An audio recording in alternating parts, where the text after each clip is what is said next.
guys, welcome back to JCH. Today's video, I'm going to be doing a general review over Avatar: The Last Airbender, and next week I'll do its sequel series, The Legend of Korra, because I finished it recently, finished it last month, and I've had time to gather my thoughts upon it. Wearing this shirt right here with Appa and Aang down below, but it's a great series. I love its writing and everything.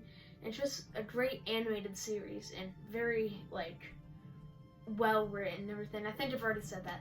But before we get into this video, make sure you like, comment, subscribe, do all that. Comment down below which season is your favorite, what are your favorite characters, anything like that. I'd like to know. But let's get into the video. Now, this show I like a lot. With book 1, 2, and 3, I think it's great how they tell an overarching story, and you get to see how it starts off nice and innocent enough in book 1, and then moves on book 2, and then gets really intense in book 3. The progression of character arcs. Zuko has one of the best character arcs ever. He's a great character, probably not my favorite, but I do love him as a character. And it's just so well written. The animation is beautiful. It's not really an anime, since it's not Japanese animation, but it's drawn in an anime style, so it's very similar to that, but it looks amazing visually. It has amazing action, the way it's drawn out. It has some of the best episodes in television history that are it can be very serious, very funny. It can be amazing. It's all around very great. Now, with book 1, I'm kind of taking this a different approach than some of my other reviews where I just sit down and talk. Book 1, I think, is the worst of the seasons. I still like it a lot. I just think it had a plan, a general thought of where it was going to go, but didn't have it fully planned out of how it was going to go. And I think that the action is really good, and in it, the humor in season 1 is really great. Probably some of the best humor out of the 3 books or seasons. I think the introduction to each and every character is great. You get Aang, you get Katara, you got Sokka. It's really great to meet all these characters, and it fits really well.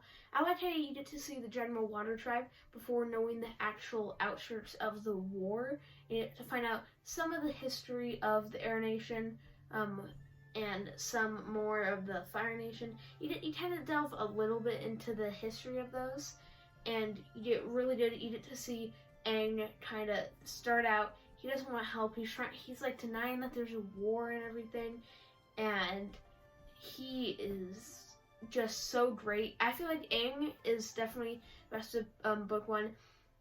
Zuko is kind of boring in book 1. He's just kind of general villain. He does have some aspects where he's the whole blue, the masked blue person. I can't think of the name. That's kind of cool, but still, he was doing it for his own selfish needs because he wanted to let the Avatar escape so that he could recapture him.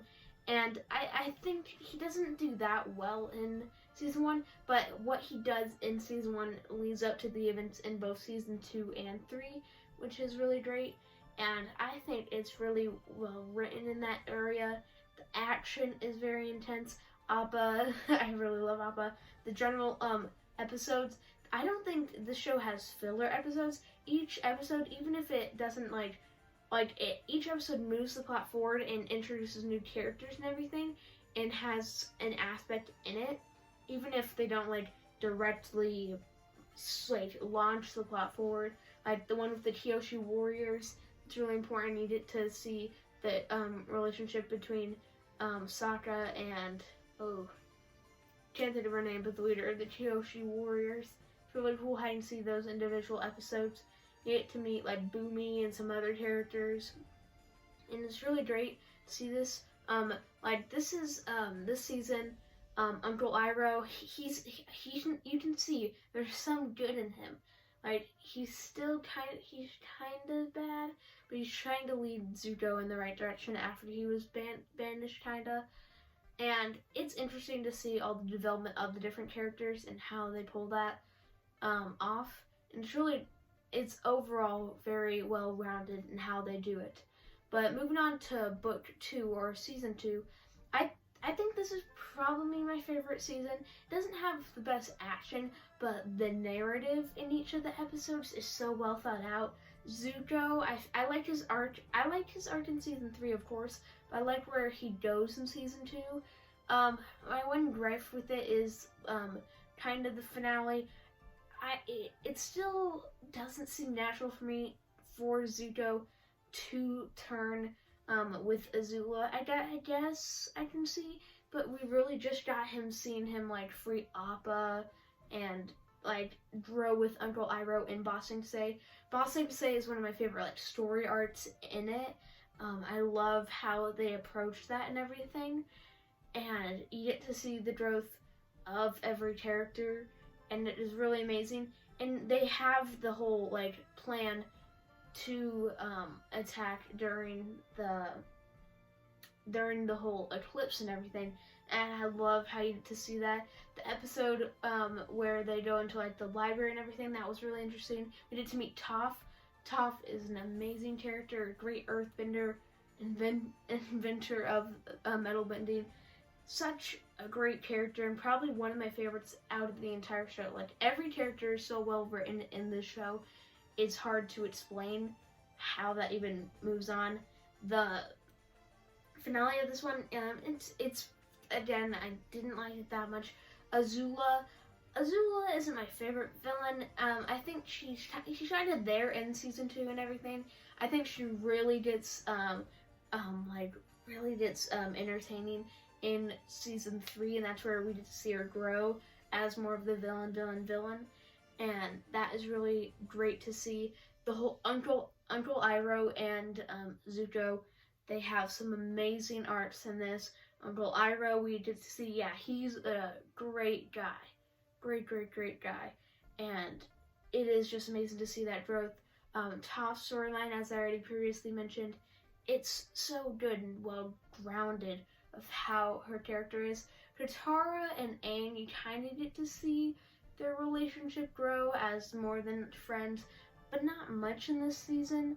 I thought Sokka was a little underdeveloped in season 2, but it was still entertaining. I think, if I remember right, Sokka in season 2, he gets the whole metal sword because he can't bend in it. No, that's season 3.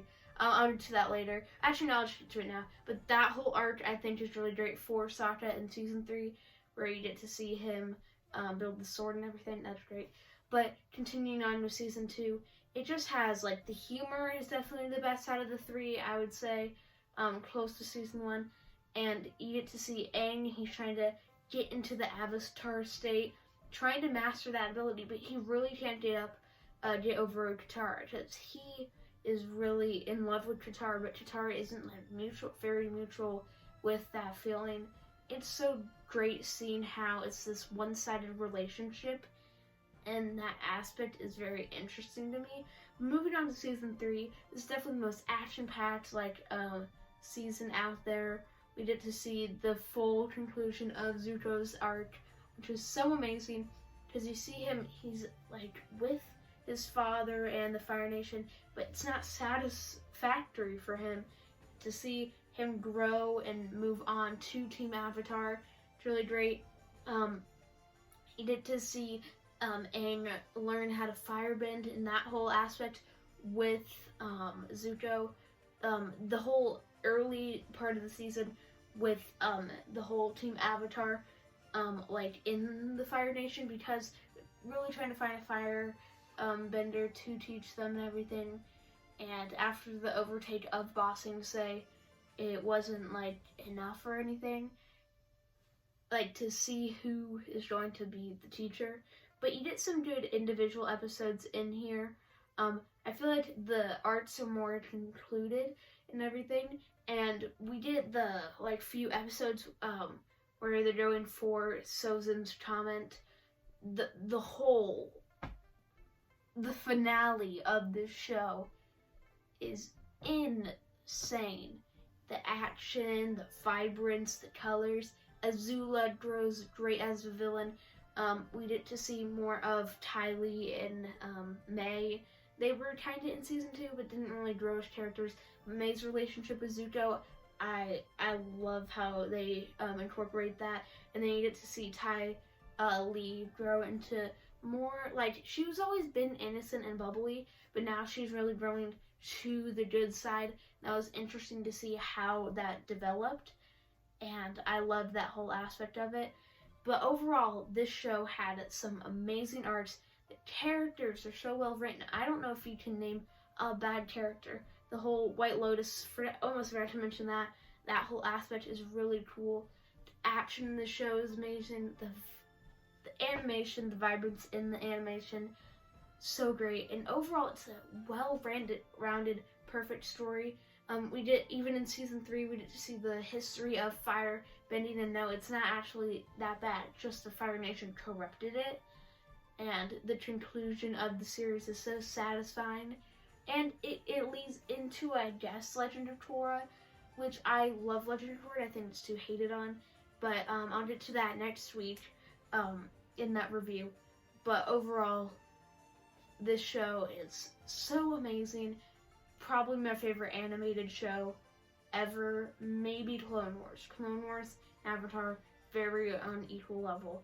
But yeah, hopefully you enjoyed this video. Make sure to like, comment, subscribe, do all of that, and I'll see you guys in the next video. Bye.